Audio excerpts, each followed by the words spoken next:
میرے نبی نے فرمایا اگر دنیا کی اور چیزیں تمہارے پاس نہیں تو کچھ پرواہ نہیں، مگر 5 چیزیں تمہارے پاس ہونا ضروری ہیں، لازم ہیں۔ پوچھا گیا آقا وہ 5 چیزیں کون کون سی ہیں؟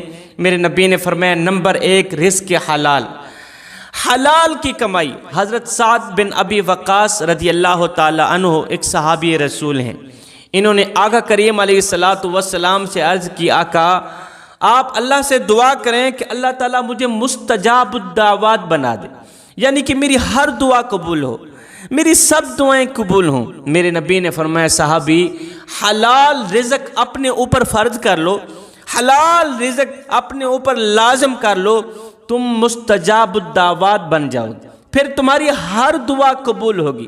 میرے نبی نے فرمایا وہ گوشت کبھی بھی جنت میں نہیں جا سکتا جس گوشت کی پرورش حرام کمائی سے ہوئی ہو، جس گوشت کی پرورش حرام رزق سے ہوئی ہو۔ فرمایا حرام خور انسان کی دعا قبول نہیں ہوتی، حرام مال سے دیا صدقہ قبول نہیں ہوتا، حرام مال سے دی زکوٰۃ قبول نہیں ہوتی۔ نماز روزہ حج زکوٰۃ حرام خور کے منہ پر مار دیے جاتے ہیں، قبول نہیں ہوتے۔ میرے نبی نے فرمایا حرام سے بچنا، حرام سے بچنا یہ ایسا خطرناک گناہ ہے جس طرح آگ لکڑیوں کو کھاتی ہے اسی طرح حرام تمہاری نیکیوں کو کھاتا ہے۔ حرام سے بچنا بھائیو۔ میرے نبی نے فرمایا دنیا کی اور چیز تمہارے پاس ہو نہ ہو، 5 چیزیں تمہارے پاس ہونا لازم ہے۔ ایک مومن کے پاس 5 چیزوں کا ہونا ضروری ہے۔ نمبر 1 رزق حلال، نمبر 2 نیک بیوی۔ نیک بیوی اس لیے کہ نیک بیوی ہی انسان کی زندگی میں سکون لاتی ہے، نیک بیوی ہی انسان کی زندگی کو پرسکون کرتی ہے۔ شوہر کے لیے نیک بیوی گھریلو سکون اور غلط حرکتوں سے بچے رہنے کا ذریعہ ہے۔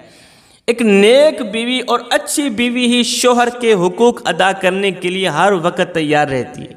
شوہر کو جب بھی بیوی کی ضرورت پڑتی ہے تو وہ فوراً لبیک کہتی ہے۔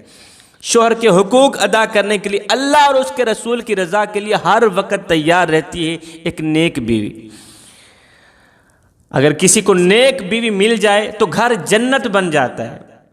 اور سب سے بڑی بات یہ ہے کہ میاں بیوی کی دنیا و آخرت سنور جاتی ہے، دنیا و آخرت سنور جاتی ہے۔ ہائے پچھلے زمانے کے لوگ دنیا میں رہ کر آخرت کی فکر کیا کرتے تھے، آج کے زمانے کے لوگ پیٹ کی فکر کرتے ہیں۔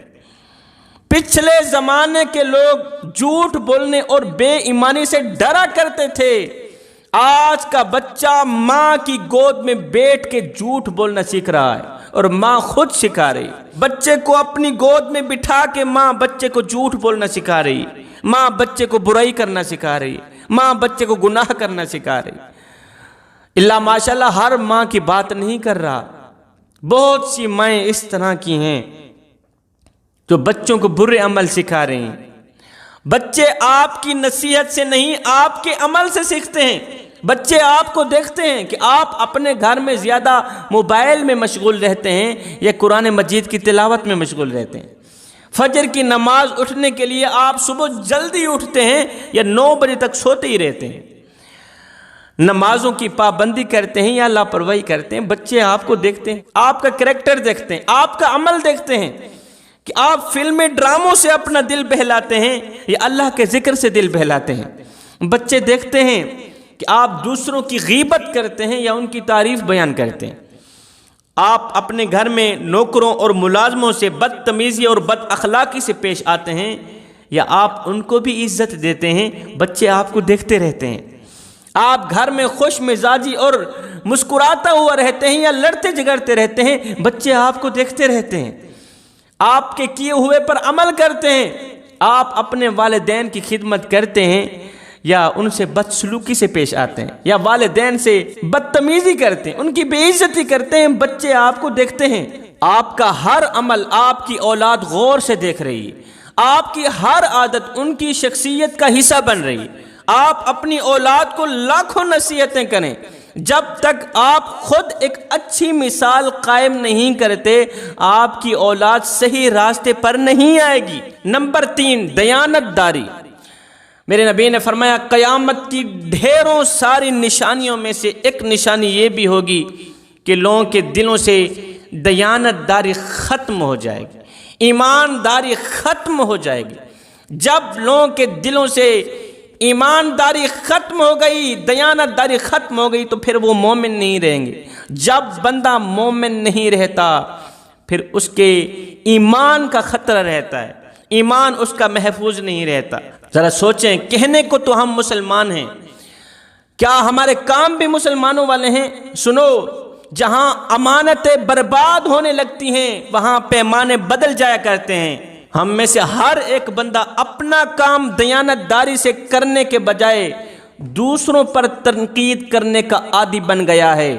اسی وجہ سے نااہل لوگ ہم پر حکمرانی کرتے ہیں، نااہل لوگ، بے ایمان لوگ، امانت میں خیانت کرنے والے لوگ ہم پر مسلط ہو گئے ہیں، اور عوام کو بھی وہ کچھ شیئر کرتے ہیں جو کچھ ان کے پاس ہوتا ہے۔ میرے نبی نے فرمایا جس کے اندر امانت نہیں اس کے اندر ایمان نہیں، جس کے اندر ایمان نہیں وہ تو مسلمان ہی نہیں۔ میرے نبی نے فرمایا منافق کی 3 نشانیاں ہیں، جب وہ بولے گا، بات کرے گا تو جھوٹ بولے گا، جب وہ وعدہ کرے گا خلاف ورزی کرے گا، جب اس کے پاس کوئی امانت رکھو گے تو وہ خیانت کرے گا۔ خیانت سے بچنا، امانت داری کا دامن مضبوطی سے پکڑتے رہنا، انشاءاللہ تم دنیا میں بھی کامیاب ہو جاؤ گے، آخرت میں بھی کامیاب ہو جاؤ گے۔ میرے کریم نبی کے اس فرمان کے مطابق اپنے گلی محلے میں دیکھ لینا، جو شخص باتوں باتوں پہ جھوٹ بولتا ہے، جھوٹ بکتا ہے، پکا یقین کر لینا یہ شخص منافق ہے، اندر کا اور ہے باہر کا اور ہے۔ دیکھ لینا جو شخص امانت کی خیانت کرتا ہے، پکا یقین کر لینا یہ شخص منافق ہے، اندر کا اور ہے باہر اور دکھائی دیتا ہے۔ جس شخص کے پاس امانت رکھی جائے جو خیانت کرے، فرمایا جو شخص وعدے کی خلاف ورزی کرے، وعدے پر پورا نہ اترے، بولے کچھ کرے کچھ، سمجھ لینا، پکا یقین کر لینا یہ شخص منافق ہے۔ منافق کی یہی 3 علامتیں ہیں۔ میرے کریم نبی نے فرمایا صحابہ دنیا میں تمہارے پاس کچھ اور ہو نہ ہو کوئی پرواہ نہیں، کچھ پرواہ نہیں، مگر ایک مومن کے اندر 5 چیزوں کا ہونا لازم ہے۔ پوچھا آقا وہ کون کون سی ہیں؟ فرمایا نمبر 1 رزق حلال، رزق حلال ہونا لازم ہے۔ نمبر 2 نیک بیوی، نیک بیوی کا ہونا بھی تم پر لازم ہے۔ نمبر 3 امانت داری، نمبر 4 خوش مزاجی، نمبر 5 سچائی کا دامن ہرگز نہ چھوڑنا۔ یہ 5 چیزیں ایسی ہیں جو مومن کو دنیا میں بھی کامیاب بناتی ہیں، آخرت میں بھی کامیاب بناتی ہیں۔ جس میاں بیوی کے اندر یہ 5 چیزیں پائی جاتی ہیں نا، ان کا گھر جو ہے جنت کا ٹکڑا بن جاتا ہے، ان کی دنیا و آخرت سنور جاتی ہے۔ میں دعا کرتا ہوں مالک ہمیں حق سچ بولنے کی توفیق عطا فرمائے۔